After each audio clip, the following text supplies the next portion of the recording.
16 Accords of Madness, Volume 6. Hircin's tale. Ever proud and boastful, Oblivion's Mad Prince stood one fifth day of mid-year among the frigid peaks of SKYRIM, and beckoned forth Hircin for parley.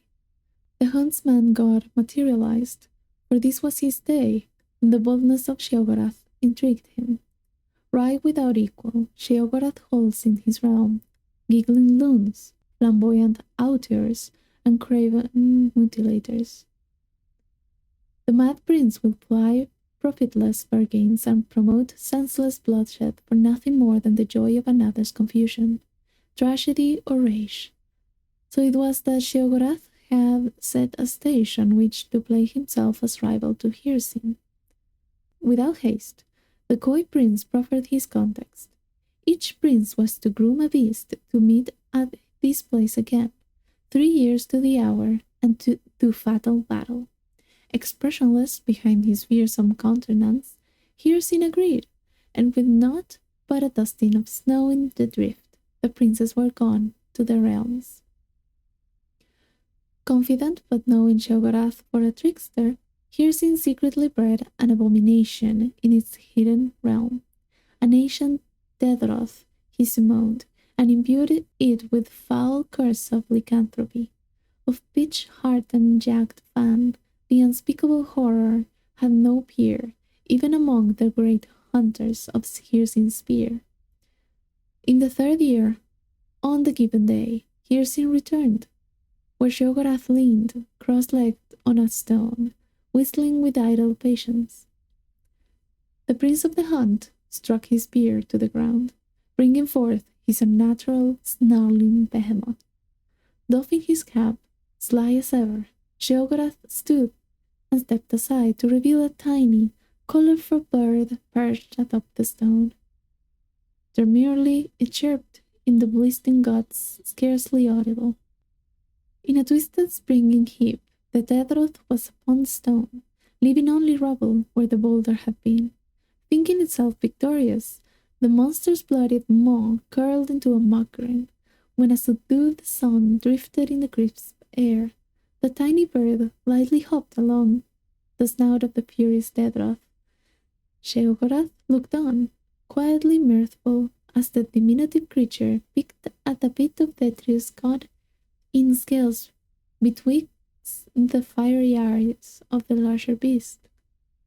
With howling fury, the were-thing blinded itself trying to pluck away the nuisance, and so it continued for hours, Hircin looking on in shame while his finest beast gradually destroyed itself in pursuit of the seemingly oblivious bird, all the while chirping a mournful tune to the lonesome rage.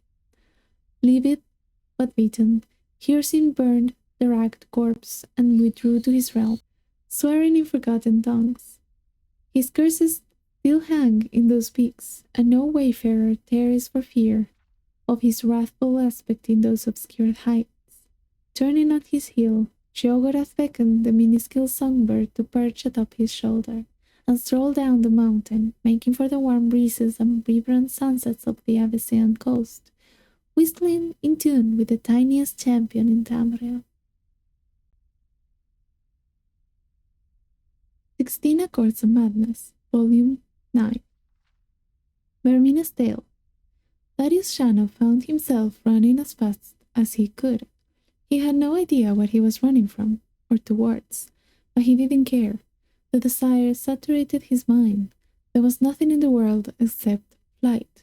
He looked around for landmarks, anything to place himself or to use as a target, but to no avail. The featureless grasslands through which he was sprinting extended as far as the eye could see.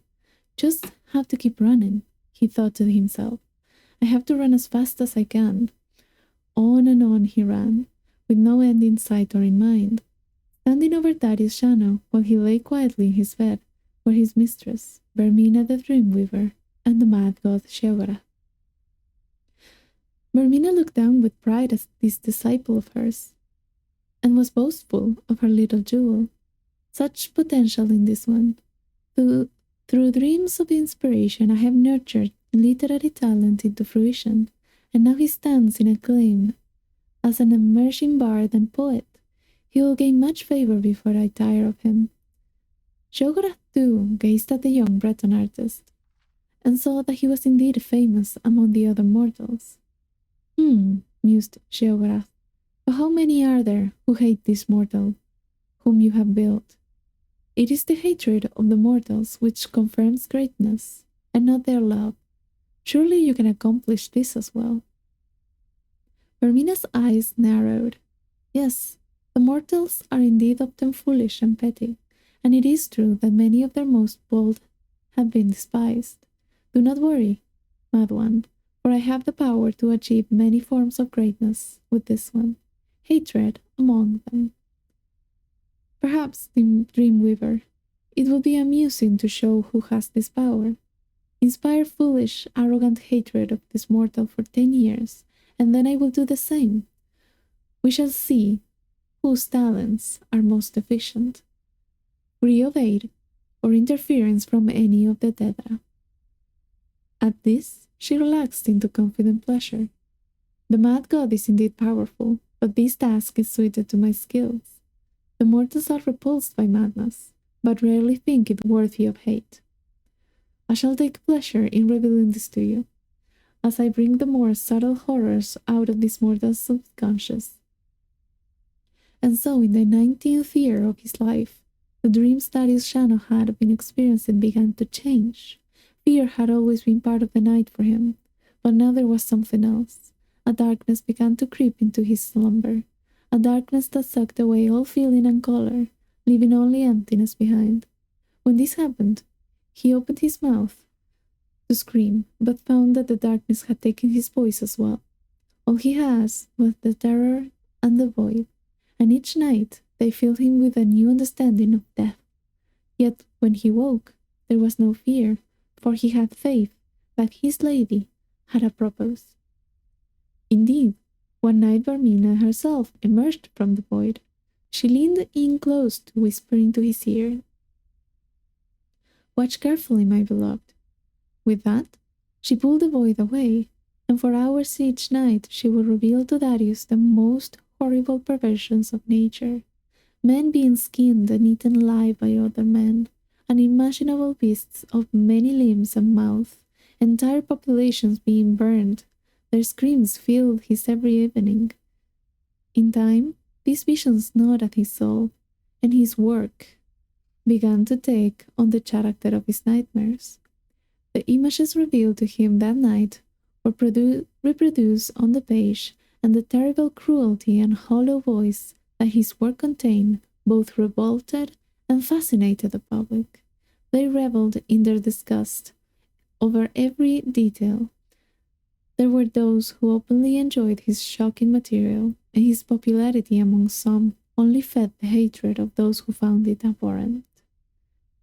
This continued for several years, while the infamy of Darius grew steadily. Then, in his 29th year, without warning, the dreams and nightmares ceased. Darius felt a weight lifted, as he no longer endured the nightly tortures, but was confused. "What have I done to displease my mistress?" he wondered aloud. "Why has she abandoned me?" Vermina never answered his prayers. No one ever answered, and the restless dreams faded away to leave Darius in a long, deep sleeps. Interest in the works of Darius Shana waned. His prose became still, and his ideas failed to provoke the shock and outrage they once had. As the memory of his notoriety and of his terrible dreams faded, the question that raised in his mind eventually produced resentment against Vermina, his former mistress. Resentment grew into hatred. From hatred came ridicule, and over time ridicule became disbelief. Slowly, it became obvious. Vermina had never spoken to him at all. His dreams were simply the product of a sick mind that had righted itself. He had been deceived by his own subconscious, and the anger and shame overwhelmed him. The man who once conversed with a deity drifted steadily into heresy. In time, all the bitterness, doubt, and sacrilege focused in Darius a creative philosophy that was threaded through all of his subsequent work. He challenged the gods themselves, as well as the infantile, public, and corrupt state of worshipping them. He mocked them all with perverse caricatures, sparing no one and giving no quarter. He challenged the gods in public to strike him down if they existed, and ridiculed them when no such comeuppance was delivered. To all of this, the people reacted with outrage, far greater than they had shown his previous work.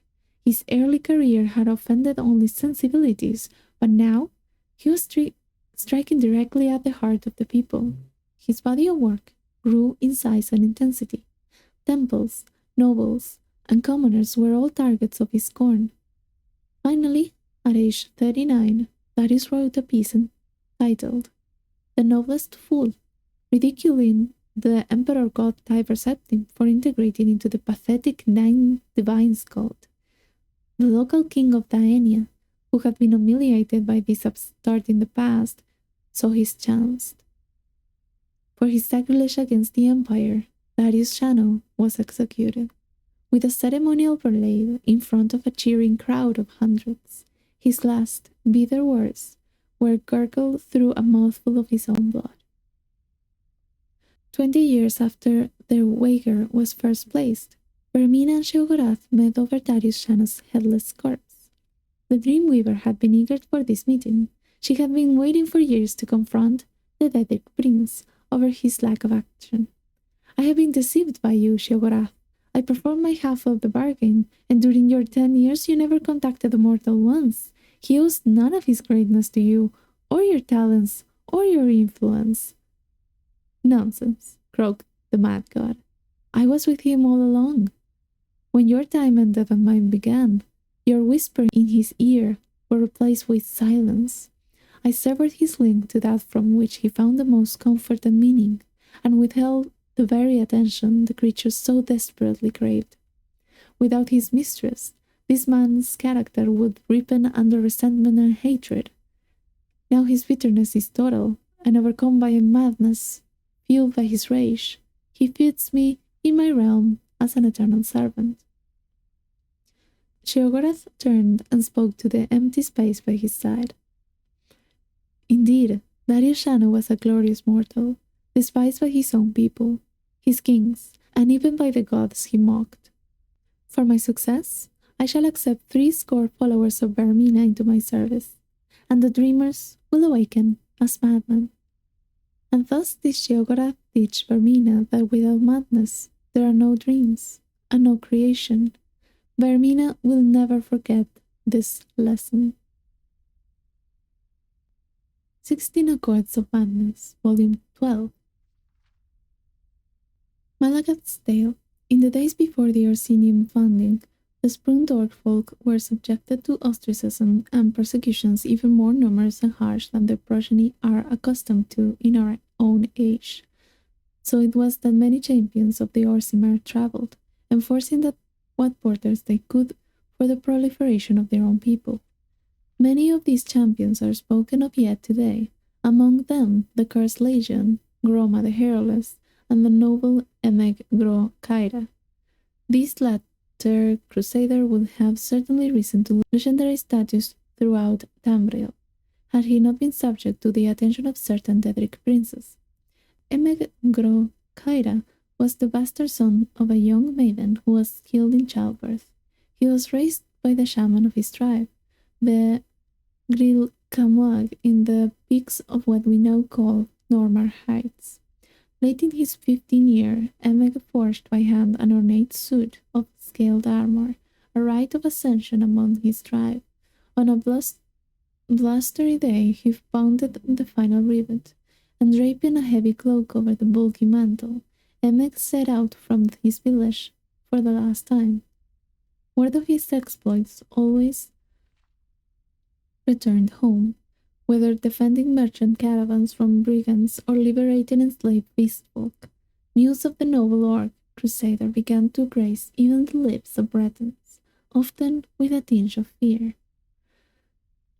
Less than 2 years after ascending to maturity, Gro Kaira was making camp when a thin voice called out from the thickening night.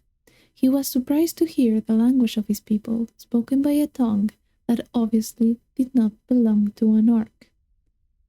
Lord Kyra, said that voice, tales of your deeds have crossed the lips of many, and have reached my ears. Peering into the murk, Emmet made out the silhouette of a cloaked figure, made wavy and ephemeral by the hazy campfire. From the voice alone, he had thought the interloper an old hag, but he now decided that he was in the presence of a man of slight and lanky build, though he could discern no further detail. Perhaps the weary orc began, but I seek no glory. Who are you? Ignoring the question, the stranger continued, despite that, Orsimer glory finds you, and I bear a gift worthy of it. The visitor's cloak parted slightly, revealing nothing but a faintly glinting buttons on the pale moonlight. And the bundle was withdrawn and tossed to the side of the fire between the two. Meg cautiously removed the rags in which the object was swathed, and was dazzled to discover the item to be a wide, curved blade with ornately decorated handle. The weapon had heft, and Meg realized, on brandishing it, that the elaborate pommel disguised the more practical purpose of balancing the considerable weight of the blade itself. It was nothing much to look at in its present condition, thought the orc, but once the tarnish was cleaned away and a few missing jewels restored, it would indeed be a blade worthy of a champion, 10 times his own worth. Her name is Neve Crescent, spoke the thin stranger, seeing the appreciation lightening Grokaira's face. I got her for a horse and a secret in warmer climes, but in my old age, I'll be lucky to even lift such a weapon. It's only proper that I pass her on to one such as yourself. To possess her is to change your life forever. Overcoming his initial infatuation with the arc of honed steel, Emmet turned his attention back to the visitor. Your words are fine, old man, Emmet said, not masking his suspicion. But I'm not fool. You traded for this blade once, and you will trade for it again tonight. What is it that you want? The stranger's shoulders slumped, and Emmet was glad to have unveiled the true purpose of this twilight visit. He sat with him a while, eventually offering a stack of furs, warm food, and a handful of coins in exchange for the exotic weapon. By morning, the stranger was gone. In the week following Emmet's encounter with the stranger, Neve Crescent had not left his scabbard. He had encountered no enemy in the woods, and his meals consisted of fowl and small game caught with bow and arrow.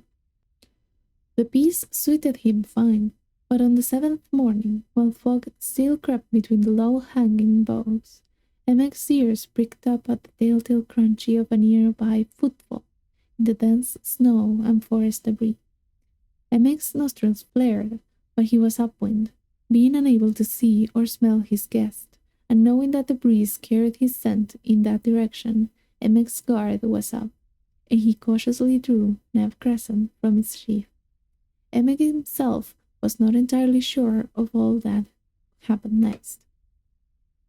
The first moment of conscious memory in Emmet Grokaira's mind after drawing Neve Crescent was the image of the curved blade sweeping through the air in front of him, spattering blood over the virginal powder coating the forest floor.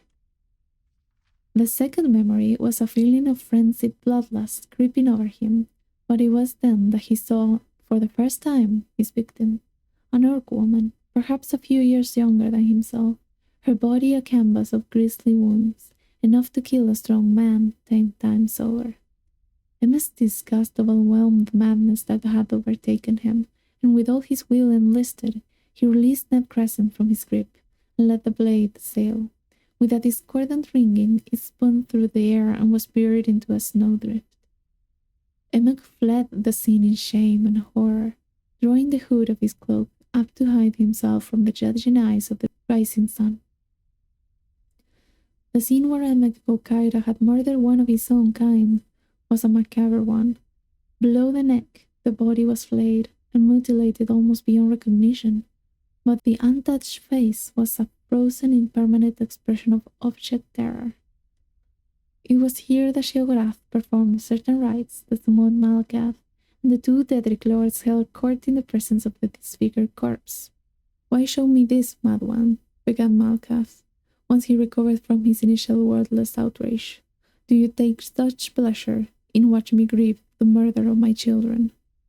His guttural voice rumbled, and the patron of the Orsimer looked upon his counterpart with accusing eyes.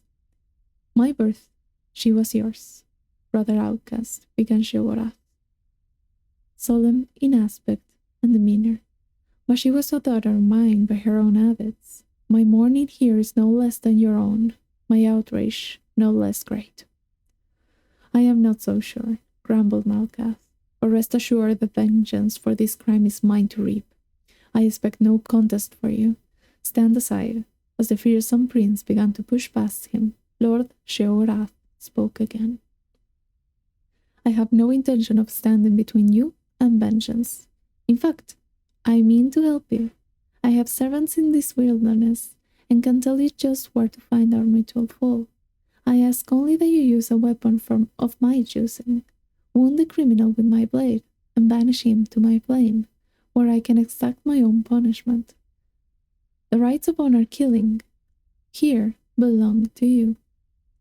With that, Malakath agreed, took the white blade from Sheogorath, and was gone. Malakath materialized in the path of the murder, the cloaked figure obscured through a blizzard haze, bellowing a curse so foul as to wilt the surrounding trees. The blade was drawn, and Malakath crossed the distance more quickly than a wild fox. Frothing with rage, he swung the blade in a smooth arc, which looped to the head of his foe cleanly off, then plunged the blade up to his hilt in his chest, choking off the spurts of blood into a steady, growing stain of red, bubbling from beneath the scaled armor and a heavy cloak. Panting from the unexpected immediacy and fury of his own kill, Malakath rested on a knee as the body before him collapsed heavily backwards, and the head landed roughly upon a broad, flat stone. The next sound broke the silence like a bolt. I'm sorry," sputtered the voice of Emek Grok Kaira. Malakath's eyes went wide as he looked upon the severed head, seeping blood from its wound but somehow kept alive. Its eyes wavered about widely, trying to focus on the aspect of Malakath before it. The once proud eyes of the champion were choked with tears of grief, pain, and confused recognition. To his horror, Malakath recognized only now that the man he had killed was not only one of his Orsimer children, but very literally a son he had blessed on an orc maiden with Yr's hands. For achingly long moments, the two looked upon each other, despondent and shocked. Then, silent as oil still, Sheogorath strode into the clearing. He hefted Emek Grok Kaira's disembodied head and bundled it into a small grey sack. Sheogorath reclaimed Neb Crescent from the corpse and turned to walk away. Malakath began to stand, but kneeled again, knowing he had irreversibly damned his own offspring to the realm of Sheogorath, and mourned his failure as the sound of his son's hoarse pleas faded into the frozen horizon.